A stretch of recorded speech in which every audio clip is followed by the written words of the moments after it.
Hola, Dios te bendiga. Bueno, este video trata sobre un tema que tiene que ver mucho con los tiempos que estamos viviendo en este momento en el mundo entero, y es la depresión. El texto bíblico trata sobre Elías, el profeta de Dios. Y tenemos la palabra en Primera de Reyes, capítulo 19, versículos del 3 al 4. Y dice así, en el nombre de Jesucristo. Elías tuvo miedo y huyó para salvar su vida.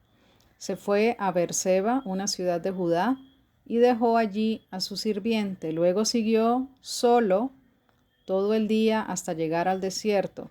Se sentó bajo un solitario árbol de retama y pidió morirse.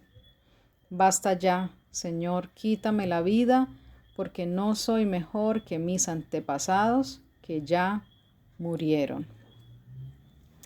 Y yo he escuchado que este pasaje bíblico, que es muy predicado sobre el tema de la depresión, e incluso muchas de estas predicaciones cuestionan en parte por qué Elías, siendo un hombre ungido por Dios,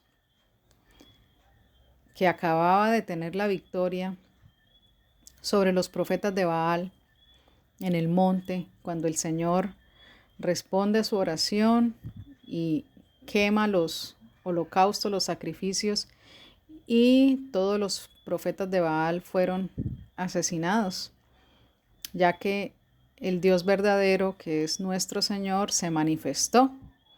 Y pues ese era el trato que había hecho Elías con el pueblo de Israel para demostrar cuál era el verdadero Dios. Después de esa victoria que Dios le da a su siervo, digo así porque la victoria siempre es del Señor, pero usó a su siervo Elías para manifestar esa victoria ante su pueblo Israel, para que ellos vieran que el único Dios verdadero es el Señor.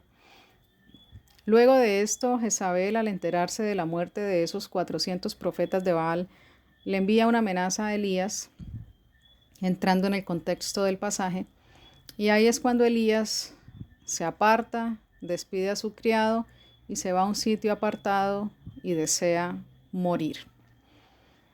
Entonces muchos dicen que por qué si tuvo una victoria tan impresionante, cómo fue que llegó a tal grado de depresión, de agotamiento, que quiso morir.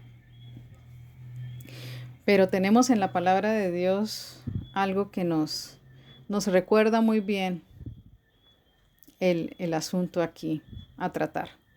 Y dice la palabra en el libro de Santiago, capítulo 5, versículo 17. Voy a leer la parte A solamente. Y dice: Elías era tan humano como cualquiera de nosotros. Estoy leyendo en la Nueva Traducción Viviente, la versión. Y repito, Elías era tan humano como cualquiera de nosotros. Muchas veces nosotros caemos en el gravísimo error de pensar que porque el Señor ha ungido a una persona para prestar un servicio, para servir en un ministerio, y porque el Señor ha hecho obras gloriosas a través de esa persona ya muchas veces erróneamente se le atribuye a que no puede presentar ningún fallo, a que esa persona es como si fuera un superhumano. Y no es así. Dice la palabra, Elías sabemos muy bien que era un hombre tremendamente ungido. De hecho, fue raptado, fue tomado por el Señor sin ver la muerte. Fue un varón, un siervo de Dios, un profeta usado por Dios grandemente, de manera gloriosa y sobrenatural. Pero este varón era como cualquiera de nosotros en su condición de ser humano. Así que al ser como nosotros, va a experimentar cansancio, va a experimentar debilidad, va a experimentar enfermedad, va a experimentar agotamiento, va a experimentar tristeza y otras emociones que son normales y naturales en los seres humanos, porque así hemos sido creados por Dios. Dice la palabra de Dios que el cuerpo físico se va desgastando, pero lo que se renueva es nuestro espíritu, nuestro ser interior. ¿Por qué? Porque es el Espíritu Santo el que obra dentro de nosotros. Pero el cuerpo ciertamente va en degradación, porque así es la ley de la naturaleza como Dios lo ha creado. Nacemos, crecemos, reproducimos y morimos. Es el ciclo de la vida. Ahora vuelvo y repito, el Señor nos creó con un alma. Tenemos unas emociones, tenemos sentimientos, tenemos pensamientos, tenemos actitudes, una personalidad, tenemos un carácter. Son cosas que no podemos ignorar. Ahora, hay algo muy importante que el Señor quiere resaltar en este caso específico, y es de notar que en el Antiguo Testamento, los hombres que el Señor ungía, ciertamente el Espíritu Santo de Dios obraba en ellos conforme a las tareas, a las misiones, a lo que el Señor les encomendaba hacer. Pero todos sabemos muy bien que es solamente a partir del Pentecostés que el Espíritu Santo viene a morar dentro de nosotros. Así que, en este contexto, sabemos que en los tiempos bíblicos antiguos el Espíritu Santo no vivía dentro de el pueblo de Dios. El Espíritu Santo descendía, los visitaba, los revestía con poder para hacer X o Y obra encomendada por Dios.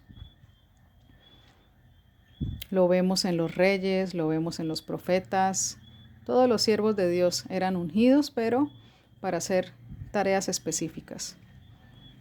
El Espíritu Santo de Dios no habitaba permanentemente en ellos, como lo es en nosotros. Así que esto es muy importante notarlo en la condición de Elías. Además de ser una persona común y corriente como nosotros, un ser humano, que somos hijos de Dios, sí, y la palabra de Dios dice que Dios nos ha dado un espíritu de poder, de amor y dominio propio, pero no estamos exentos de experimentar tristeza, cansancio, agotamiento y sí, ¿por qué no?, la depresión. Entonces, hemos visto muchas veces que siervos de Dios, pastores, siervas de Dios, mujeres de Dios, de fe, pasan por situaciones en su vida, por situaciones de aflicción, de tribulación, y pueden aún caer en situaciones de depresión. Muchas veces nosotros como hermanos y como creyentes juzgamos de manera equivocada estas situaciones y pensamos, vuelvo y digo, erróneamente, que porque somos creyentes, que porque somos siervos o siervas de Dios, ungidos por Él, no podemos o no debemos experimentar ningún tipo de situación como la depresión, como la soledad, como la fatiga, el cansancio, y esto no está bien en el cuerpo de Cristo. Todos los extremos son negativos. No podemos tampoco justificarnos en que somos seres humanos y por eso pecamos y por eso nos deprimimos, porque está mal. Pero tampoco podemos irnos al otro extremo, y es de que como somos hijos de Dios, siervos de Dios, ungidos por el Espíritu Santo, no podemos deprimirnos, no podemos cansarnos, y cuando experimentamos esto, nos condenamos, nos culpamos a nosotros mismos, e incluso nuestros mismos hermanos en la fe pueden también hacer comentarios o tener actitudes en contra de la situación que pueda estar atravesando un hijo de Dios respecto a estas situaciones tan, tan comunes en estos tiempos como lo son la depresión. Ahora, no es normal que un siervo o una sierva de Dios, que un hijo o una hija de Dios permanezcan en un estado de depresión prolongado, por cuanto, vuelvo y digo, el Señor nos ha dado un espíritu de poder, de amor y dominio propio, y es el mismo Espíritu Santo el que va a obrar en nosotros para levantarnos, para renovar nuestras fuerzas, para fortalecernos, para consolarnos. Y también entendemos que el cuerpo de Cristo, los líderes, han sido puestos por Dios también para edificación, para consolación, exhortación. Dice la palabra de Dios que los que están más firmes y más fuertes espiritualmente deben consolar y alentar a los débiles. Así que cuando una persona esté atravesando por depresión, estamos hablando de un creyente. Primero, como cuerpo de Cristo, debemos cubrir a esta persona en oración y alentarlo, especialmente, como dice la misma palabra, aquellos que están más fortalecidos en la fe y en la madurez espiritual. Es el deber de la iglesia. Por eso somos un mismo cuerpo y nos condolemos los unos de los otros. Lo que le pasa a un miembro afecta al otro. Nos gozamos con los que están alegres y lloramos con los que están tristes. Ese es el deber del cuerpo de Cristo. No condenar, no criticar, no juzgar y no hablar, sino hacer todo lo contrario, como hermanos en Cristo que somos una familia en la fe. Ahora también en el texto bíblico, cuando Elías cae en esa depresión, deseando morirse, vemos también la intervención divina. El Señor le envía un ángel, le envía alimento y le envía ese ángel para ser fortalecido Elías. Es decir, esto también nos muestra algo muy importante y es aquí la intervención divina para levantarnos y sostenernos. Dice la palabra que puede caer el justo, pero no quedará caído para siempre, ya que el Señor le levanta. 7 veces cae el justo, pero 7 veces se levantará. El Señor está ahí para levantarnos. Entonces, ¿qué es lo que el Señor nos está ministrando? Primero, nadie está exento de caer en la depresión, en la tristeza, en la soledad, en la angustia, en el temor. Nadie, todos podemos experimentar este tipo de situaciones, por tanto no debemos condenarnos, ni culparnos, ni autocondenarnos, ni juzgarnos a nosotros mismos, ni a nuestros hermanos cuando pasen por esta situación. Segundo, entender nuestra condición como seres humanos que somos, de que todos experimentamos o podemos experimentar este tipo de cosas.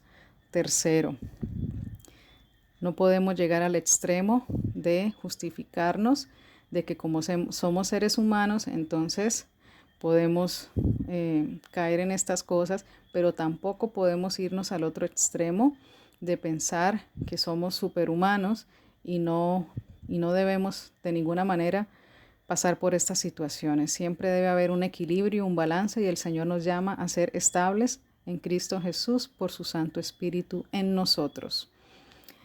Cuarto, si llegamos a caer en una situación de estas, debemos saber que es algo temporal, que el Señor nos ha dado recursos y herramientas, primeramente su Santo Espíritu, la palabra, la oración y el cuerpo de Cristo, es decir, nuestros hermanos en la fe, que están puestos por Dios para ayudarnos a levantar, a consolarnos, a fortalecernos, a edificarnos y ayudarnos en toda situación de necesidad. Y cubrirnos también con la oración, con la ayuda que sea necesaria, espiritual o materialmente. Así que hermanos, seamos empáticos, seamos compasivos y misericordiosos, así como Dios es misericordioso. Por último, no olvidar que Dios está con nosotros, vive dentro de nosotros, pero también está por nosotros, está para nosotros, siempre disponible, está dispuesto siempre a levantarnos y a fortalecernos en Él para que podamos ser restaurados en Cristo Jesús. Así que ánimo, hermano o hermana que me escuchas, no estamos solos, el Señor está con nosotros y si Dios con nosotros, ¿quién contra nosotros? Tenemos nuestros hermanos, tenemos la palabra de Dios, la oración y su Santo Espíritu que nos ayuda y nos levanta. Ánimo, por más que la situación parezca difícil, tenemos el Dios de los imposibles, el Creador de los cielos y la tierra, que está ahí siempre por nosotros, para nosotros, en nosotros y en medio de nosotros. Que Dios te bendiga y ánimo.